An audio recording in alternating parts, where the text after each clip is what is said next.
கர்த்தருடைய பரிசுத்த நாமத்துக்கு மகிமை உண்டாகட்டும். இந்த காலை வேளையிலும் ஆண்டவருடைய வசனத்தை பார்க்க போகிறோம். 1 யோவான் 3ஆம் அதிகாரம் வசனம் 22. அவருடைய கற்பனைகளை நாம் கைக்கொண்டு அவருக்கு முன்பாக பிரியமானவைகளை செய்கிறபடியினால் நாம் வேண்டிக் கொள்கிறது எதுவோ அதை அவராலே பெற்றுக்கொள்கிறோம். ஹல்லேலூயா.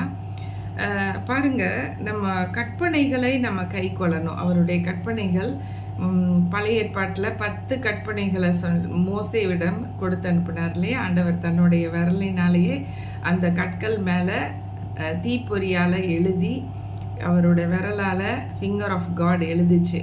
ஒவ்வொரு கற்பனைகளும் நமக்கு அதன்படி செய்யணும். களவு செய்யாத, பொய் சொல்லாத, இது எந்த ஒரு கடலுக்கு அடியிலையோ வானத்துக்கு மேலேயோ கீழேயோ எங்கேயுமே ஒரு விக்கிரகத்தை செய்து வணங்காத, இந்த மாதிரியெல்லாம் ஆண்டவர் 10 கற்பனைகளாக எழுதி நமக்கு கொடுத்தாரு.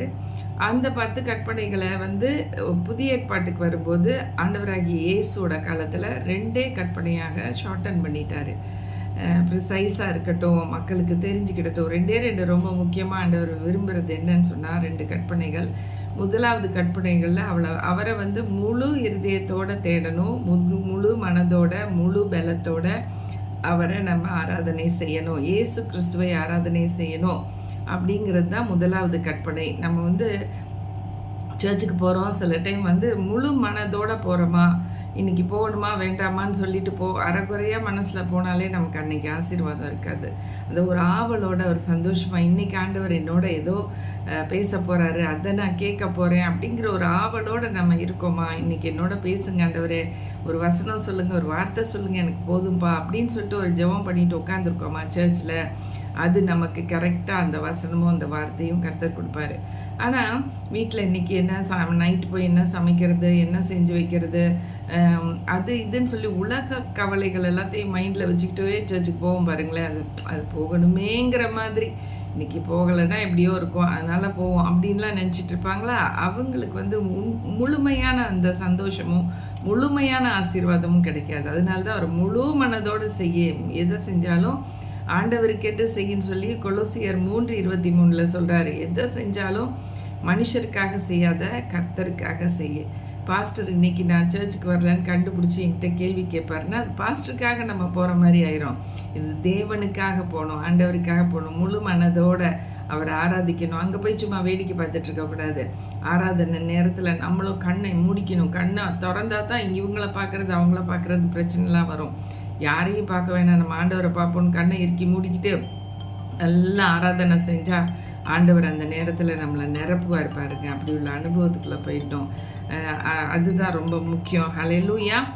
அடுத்து பார்த்திங்கன்னா அவருடைய கற்பனைகளில் 2வது கற்பனையாக என்ன சொல்கிறாருன்னா, ஒன்றை நேசிக்கிறத போலயே நீ பிறனை நேசிக்கணுங்கிறார். இந்த உலகத்தில் நிறையா பேர் இருக்காங்க பார்த்தீங்களா. பக்கத்தில் இருக்காங்க, தூரத்தில் இருக்காங்க, சொந்தக்காரங்க இருக்காங்க, எத்தனையோ பேர் இந்த உலகத்தில் இருக்காங்க. அவங்க எல்லாரையும் எப்படி நேசிக்கணுமா, ஒன்றை நேசிக்கிற மாதிரி அவங்கள நேசினா, எனக்கு இந்த ட்ரெஸ் பிடிச்சிருக்குன்னு சொல்லிட்டு நான் எனக்காக வாங்கிக்கிட்டேன், இதே மாதிரி உன் ஃப்ரெண்டுக்கோ, உன் சொந்தக்காரனுக்கோ, பக்கத்து வீட்டுக்காரனுக்கோ அவங்களுக்கும் இதே மாதிரி நீ நேசமாக செய்வியா, நீ செய்யணும் அப்படிங்கிற எதிர்பார்க்கிறாரு. அதுலேயும் விசுவாச குடும்பத்தாருக்கு நீங்கள் உதவிகள் செய்யுங்கன்னு சொல்லி இன்னொரு வசனம் போட்டிருக்கு. நெய்பர் சொன்னால் உடனே பக்கத்து வீட்டுக்காரங்களுக்கு செய்யணும் அப்படிங்கிறது கிடையாது.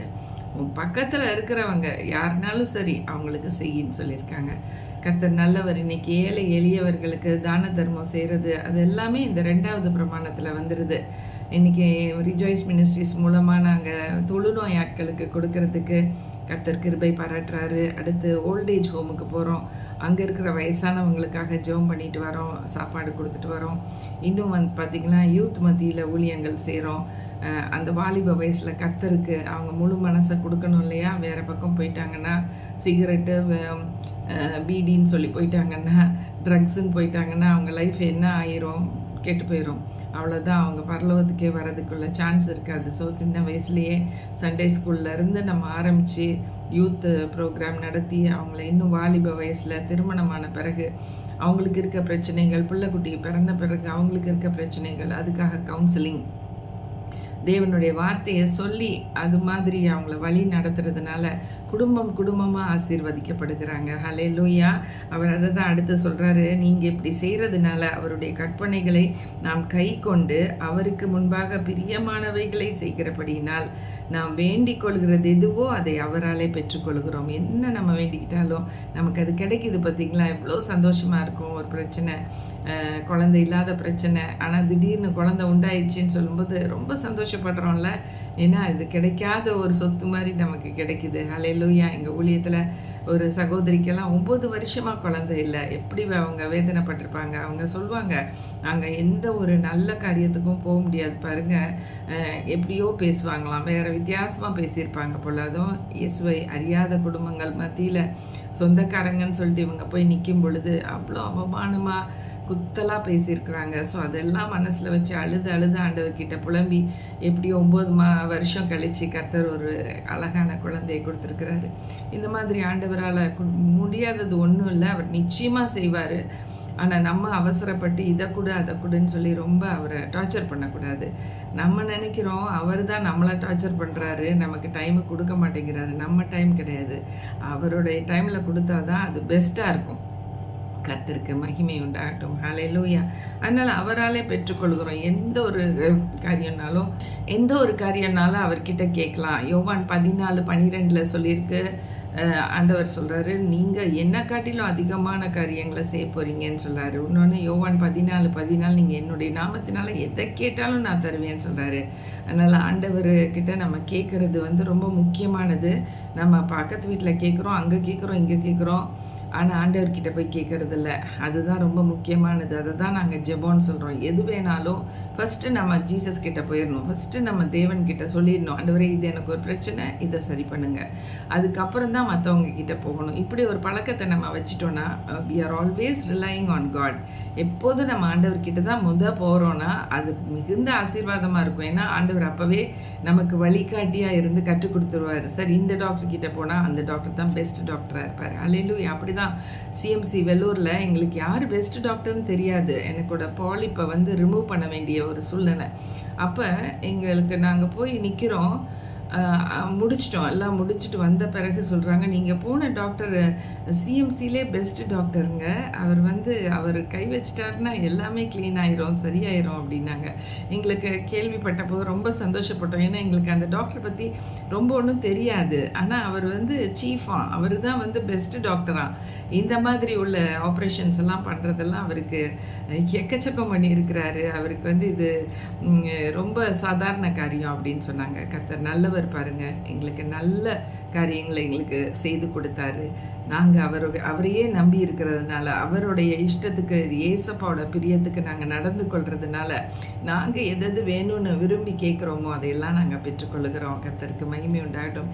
இந்த காலை வேளையிலும் என்ன வேணுனாலும் நம்ம ஆண்டவர்கிட்ட கேட்போம். நம்மளும் என்ன செய்யணும்னு ஆண்டவர் எதிர்பார்க்கிறாருன்னா, அவருடைய கற்பனைகளை மீறிடக்கூடாது. முழு உள்ளத்தோடு, முழு பலத்தோடு, முழு ஆத்மாவோட இயேசுவை தேடணும். அவரை நம்ம கண்டு கொள்ளணும், அவரை பார்த்துடணும், அவரை பிடிச்சிக்கணும், அவரையே தான் சார்ந்து ஜீவிக்கணும். இப்படி உள்ள காரியங்களில் நம்ம தலையிட்டு செஞ்சோன்னு சொன்னால் நம்ம எது கேட்டாலும் ஆண்டவர் கொடுக்கறதுக்கு ரெடியாக இருக்கிறாரு. கர்த்தருக்கு மகிமை உண்டாகட்டும்.